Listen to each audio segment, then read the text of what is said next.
Right now, the governor is calling for action after two back-to-back shootings inside Wisconsin schools. And House Democrats will be working through the weekend as Speaker Pelosi announces plans to move forward with articles of impeachment. From the Channel3000.com Alert Center, this is News 3 Now at noon. Good afternoon, I'm Mark Kane. Thanks for tuning in to News 3 Now on this Thursday afternoon. We'll get to those stories in a bit, but first, let's head over to the Weather Center. Meteorologist Dave Caulfield has a look at your first alert forecast. Pretty nice day for the first part of December. Yeah, our quiet weather continues to march on across southern Wisconsin. Northern Wisconsin right now, Mark, is cashing in on a little bit of snow shower activity, but those snow showers developing along the east side of a warm front, so I'm not expecting that to dip south. However, a cold front will come through tonight and knock our temperatures down by about 10 to 15 degrees as we head into tomorrow. But mild weather is with us right now, and as that front approaches, we will see skies get a little bit more cloudy. We have seen that over the last couple of hours, but still plenty of blue sky and that sunshine being able to filter through in Madison on the WISC-TV Skycam. Temperatures are already near 40 degrees in Madison, in the lower to middle 40s in Janesville, stuck in the mid 30s where there is a little bit more cloud cover in the Dells right now. So your day planner highs in the low 40s, and things are, well, time is staying stationary apparently, but we are looking at temperatures falling through the 30s and 20s as we head into tomorrow morning. And we'll talk about our next chance of rain and snow coming up in the weekend. I'll hopefully be able to stop time in your first I got a little forecast. deja vu going on here. Exactly. All right, Dave, we'll see you in a few minutes. New at noon, Governor Tony Evers says the state needs to step up and help following shootings that is, a day apart at Oshkosh West and Waukesha South High Schools. He says he's confident the Republican-controlled legislature will work with him to increase funding for school mental health services. Assembly Speaker Robin Vos responded saying it's good that Evers is focusing on what Vos calls is, quote, the real problem. Well, one day after the first House Judiciary impeachment hearing, Democrats announced that they are moving ahead with plans to impeach President Trump over his actions with Ukraine. Natalie Brand has more details from Capitol Hill. Today, I am asking our chairman to proceed with articles of impeachment. House Speaker Nancy Pelosi called the president's actions a violation of public trust and his oath of office. This morning, she announced the House is moving forward with impeachment. If we allow a president to be above the law, we do so surely at the peril of our republic. In America, no one is above the law. Speaker Pelosi described the facts as unquestioned. House Democrats investigating argue President Trump used military aid and the promise of a White House visit to try to pressure Ukraine into announcing an investigation of Joe Biden. Our democracy is what is at stake. The president leaves us no choice but to act because he is trying to corrupt, once again, the election for his own benefit. CBS News has learned House Judiciary Committee Chairman Jerry Nadler informed Democratic members they'd be working this weekend. In a new tweet, President Trump says if Democrats are going to impeach him, he wants it done now, and the White House is planning a vigorous defense for a possible trial in the Senate. You get to introduce live witnesses and have them cross-examine and introduce your own pieces of evidence and challenge other people's evidence. President Trump indicated who he wants to hear from, tweeting, "We will have Schiff, the Bidens, Pelosi, and many more testify, and will reveal for the first time how corrupt our system really is." That's when the defense goes on offense. The White House's head lawyer met with Senate Republicans Wednesday to discuss their strategy for a trial. Natalie Brand, CBS News, Capitol Hill. And former Vice President Biden told CBS News Wednesday that he does not plan to voluntarily testify during the Senate trial, saying he doesn't want to allow the president to divert attention from his own wrongdoing. A deadly shooting at Pearl Harbor Naval Base has prompted an urgent security review. The Navy says a U.S. sailor shot 3 Defense Department employees yesterday, killing 2 of them, then took his own life. The motive is unclear. Police have not released the name of the gunman nor victims. We are 2 days away from the anniversary of the Pearl Harbor attack. Madison police say a person driving a stolen SUV crashed it into a light pole before speeding away earlier this week. Officers tried to pull over the stolen Jeep Cherokee on Britta Parkway, that's just off Verona Road, Tuesday afternoon. Instead of pulling over, the driver put the SUV into reverse, crashed into a light pole, and sped off. Police later found the Jeep abandoned, still running, with the back windshield shattered.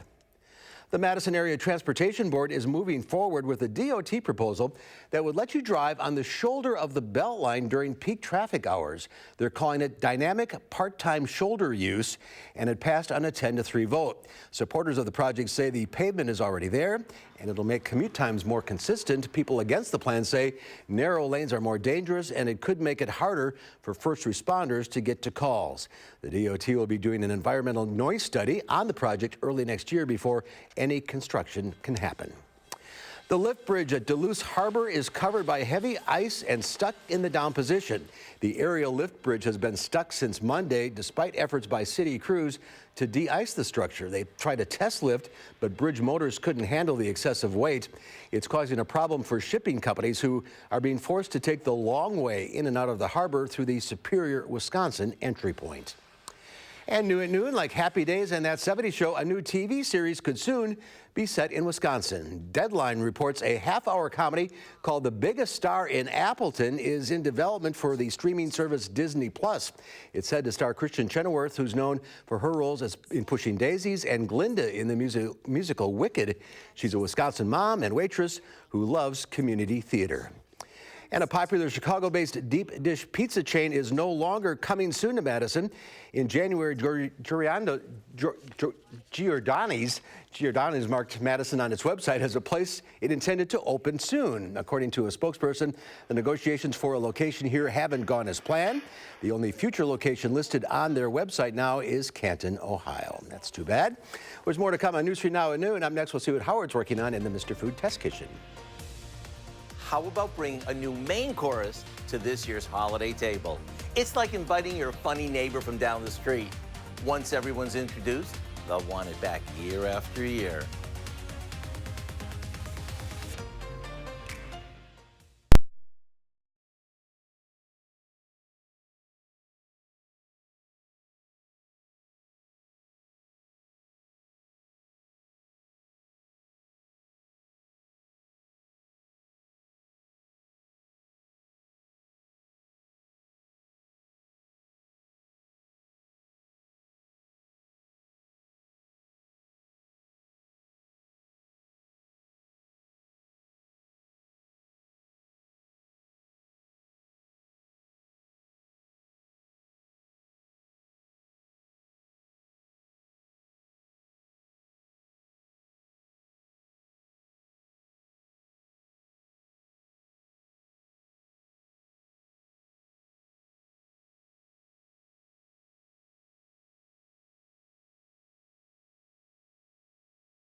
With the holiday season in full swing, It's time to start thinking about what we're going to serve at all those holiday dinner parties, as well as Christmas Eve and Christmas Day.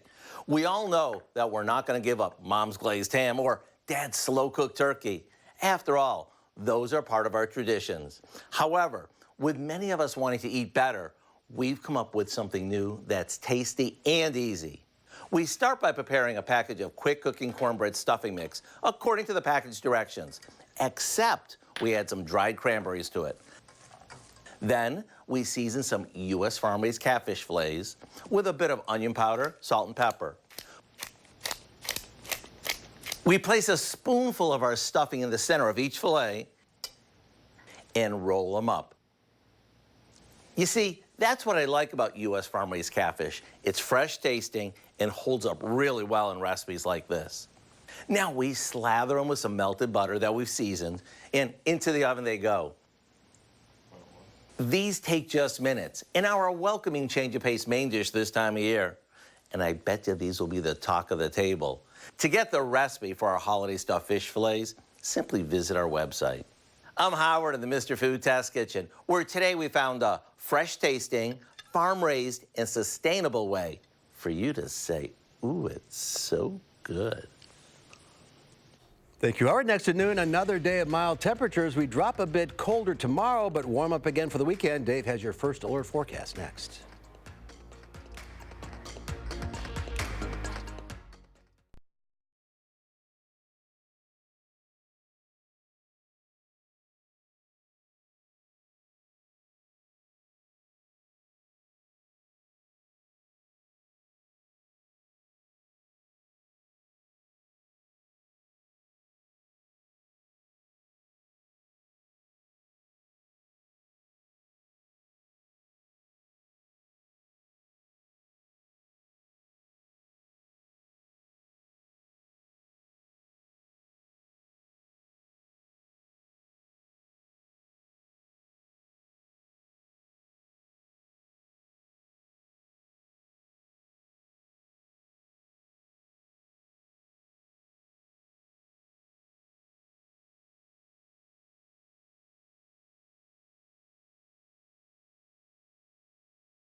Well, the U.S. trade deficit narrowed, and 'tis the season of giving. Diane King Hall has your Money Watch report.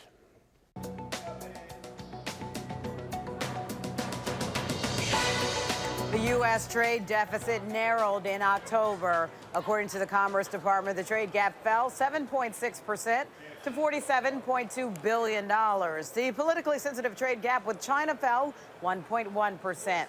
A CEO shakeup in the skies. United Airlines says its CEO, Oscar Munoz, is stepping down. Munoz led the company during a tumultuous period that included blowback following the dragging of a ticketed passenger off an overbooked flight in 2017. United President Scott Kirby will take over the top job. Robocalls remain on the rise. A company in Sweden called Truecaller tracked new data. It found spam calls in the U.S. are up 7% this year. That's 35 million more calls, despite renewed efforts by the FCC and phone companies to stop them. Experts say that's because spammers have been busy innovating to avoid detection. America ranks 8th in the world in the number of robocalls. And the saying goes, give and ye shall receive. And the latest World Giving Index shows the U.S. has been the most generous country over the past decade. All told, U.S. donors gave more than $427 billion to charity last year.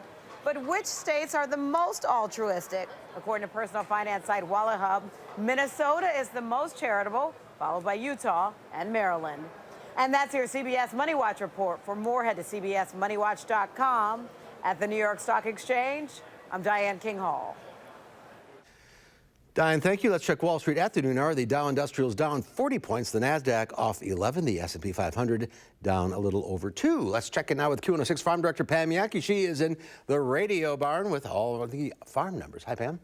Hi, and digging this weather. This is a nice little breath before we get cool again. I'll be curious to hear what Dave's got for us. But what I've got for you on the midday is that markets are generally a little stronger. Soybeans right now up almost 9 cents. We got our U.S. export inspections out this morning showing where exactly our crop is going around the world. We're also keeping an eye on what's going on in Canada. Stat Canada, which is basically their federal government arm, reporting today on how the numbers were. The canola crop, the biggest crop up in Canada that was impacted by the weather this year. Remember, canola is an oil seed, kind of the same thing as our soybeans as far as competition is going with some areas. So keeping an eye on how they're doing up in Canada with not only their prices, but remember, they have several world marketplace options that the United States farmers currently do not have. Talking a little bit more about trends during the holidays, Angie Horkin with the Wisconsin Beef Council and I were just chatting about beef. Although there may be plenty of plant-based options out there in the marketplace for people to choose from, including fast food chains that are adding more of the plant-based burgers, shall we say, we still prefer beef. It looks like the rib roast, those standing rib roasts, the prime rib, surging to about 61% of sales during the last 3 weeks of December for our beef producers. One of the sustainability coordinators for McDonald's, Townsend Bailey, said, while they may be adding plant-based proteins to their Canadian market, they realize that it's all about beef here in the United States. So they are starting in Canada with plant-based and then possibly introducing it to the United States. They say it's just about following consumer trends, nothing that the farmers are doing. Barrel cheese today down a penny in Chicago, $2.24 1/4. 40-pound block cheese down a quarter at $1.97 1/4. Double A butter on Thursday down 2, closed at $1.91 1/2 per pound. So there you go, Mark. Like I said, I think a lot of folks happy to be able to take advantage of this weather, put up a few more Christmas lights, or if you're a farmer, try to get everything weatherized before it changes on you. Absolutely. And Angie's on the show here tomorrow making a rib roast. There you go. You're a lucky man. Bring a fork. See you later, Pam. Here is, who's over there? Dave's over there with a look at the weather. I know, Santa's in the studio, so everybody is a little bit in the clouds headwise. But we are talking about some clouds moving in this afternoon. Still mild, though, as temperatures already near 40 degrees. And we will be mild this weekend after a quick cool down tomorrow with temperatures closer to normal. We're back into the 40s for Saturday and Sunday. Don't get used to that, though, because I have our next snap of cold weather on the way for the middle of next week. All that and more coming up in just a few minutes. So Doppler track is showing a few snow showers to our north, and these are forming along the east side of a warm front. So that track of this system is going to take this snow out of our area. So I don't expect any snow flurries or showers to develop across southern Wisconsin. Maybe a snowflake or two close to the Dells, but really nothing that's going to impact us today. Cold front will come through tonight. That will impact our temperatures for tomorrow with highs closer to the freezing mark as we get into Friday. Madison on the Edgewater Skycam, we've seen those clouds on the increase over the past few hours as this system gets a little bit closer. Temperatures right now are near 40 degrees in Madison. South-southwest wind at 11 miles per hour, making that wind chill feel closer to the freezing mark. Some other temperatures already at 43 in Janesville, 40 in Monroe, 41 in Platteville and Mineral Point, and 40 in Boscobel. In the mid-30s as we get a little bit farther north of Madison. So we will stay relatively mild this weekend with more 40s on the way for Saturday and Sunday. But here's that next shot of cold air. Note the time here, folks. This is Tuesday into Wednesday. I think our coldest temperatures will arrive Wednesday morning, when temperatures will be close to 0 to start off Wednesday. Wind chills well below 0 at times across much of the upper Midwest. You can see that core of the cold air is near us at that time. And then some slight moderation, really not getting all that much warmer into the back half of next week before potentially another shot of colder air on the way for next weekend. So high temperatures over the next 10 days. We're in the 30s Friday, but then back into the 40s Saturday and Sunday. And oh boy, we're in the teens for highs as that core of the cold air arrives for Tuesday and Wednesday. And as I mentioned, low temperatures during this time could be close to 0 with wind chills below 0. And we're in the upper 20s. So typically this time of year, we should be in the low 30s. So a little bit closer to normal, but there are some indications that another shot, at least maybe a little bit weaker, of cold air is on the way for next weekend. We'll keep an eye on that over the next few days. On Future Track, we notice the mostly cloudy skies are with us through most of this afternoon with highs in the low 40s. We should be partly cloudy as we start off Friday with temperatures in the mid-20s. Then into tomorrow, plenty of sunshine comes back by the end of the day. But because of that cold front, our temperatures are going to be about 10 to 15 degrees colder for tomorrow. Highs in the low 30s, even some 20s north of Madison, closer to the Dells. Then on Saturday, we should stay relatively quiet as well. We get that southerly wind back that helps temperatures get near 40 degrees once again on Saturday. And we're in the mid-40s on Sunday before our next chance of precipitation arrives later on Sunday, with those temperatures in the 40s. So we'll start off as rain during the afternoon and evening hours, but then changing over to snow as we get overnight. And Monday, there's a chance of some light snow and flurries. We're watching that closely with temperatures in the mid-30s. But watch those temperatures Tuesday and Wednesday from 34 to 18 and 16. And those temperatures are going to be close to 0 Tuesday night into Wednesday morning. We're really going to need to bundle up at that point. We could see some more snow showers as we head into Thursday and Friday of next week. So enjoy the next few days. Exactly, because winter is not too far away and not too far away in this forecast either. All right. Thank you, Dave. Remember your name this time. Next at noon, Marissa DeGroot from the Dane County Humane Society introduces us to the pet of the week. It's IPA, plus Santa Paws is in the house. Stay with us.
Marissa DeGroy from the Dane County Humane Society is here with IPA, a hound mix, and our special guest, Santa Paws. Good to see you, Santa. Hi, Talk Mark. to you in a second.